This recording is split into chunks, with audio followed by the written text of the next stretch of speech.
The perfect poached egg. Tender whites around a warm liquid yolk that oozes out like gold when you cut into it.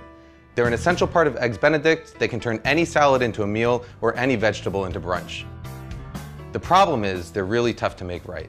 So you've probably read all the tricks and know all the secrets. Add vinegar to your water. Add salt to your water. Don't add salt to your water. Stir a vortex into the water. Wrap your eggs in plastic wrap. And guess what? None of them really work. After years of testing, I've only come across one method that works every single time, and all it requires are two things. The first is a really fresh egg. Fresh eggs have tighter whites and yolks that help them retain their shape better as they cook. There are two ways to tell how fresh an egg is. The first is to check something called the Julian date. As long as it's packed in the US, every carton of eggs has a number between 000 and 365 on it, and that number corresponds to the day on which the egg was cleaned and packed.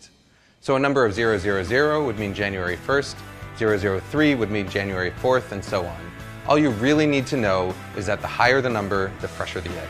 You can also tell how fresh an egg is by carefully putting it into a cup of water. As an egg ages, the air pocket in the fat end is going to get bigger and bigger, which will make the egg stand upright or sometimes even float. A really fresh egg will sink and lie flat on its back like this. Once you've got your fresh egg, the second tool you need is something that I saw first suggested by British chef Heston Blumenthal, a fine mesh strainer.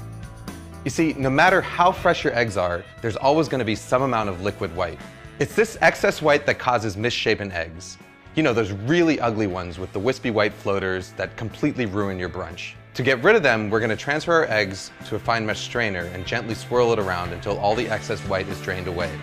What you're left with is a nice, tight egg. Even better is that the strainer is actually the ideal tool for lowering the egg into the water. What I've got here is a pot of water at 180 degrees Fahrenheit, which is just about the temperature that the water is quivering but not quite simmering yet. All I'm going to do is gently lower the strainer with the egg into the water, move it back and forth a little bit to make sure the egg isn't stuck, and then carefully roll the egg out. Just like a kid, it's these early formative stages of a poached egg's life that are going to determine how it turns out in the end. Using a round bottom strainer and this rolling motion is going to help ensure that you get a nice tight poached egg that's egg-shaped.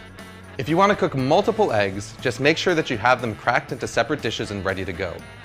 Once they're in the water, your only job is to keep them moving around, flipping them from time to time with a slotted spoon so that they cook evenly.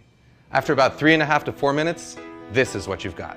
You can even cook them ahead of time and store them submerged in cold water in the fridge for up to a few days. To reheat them, just transfer them to a bowl of hot water for a few minutes just before serving. Food Lab signing out.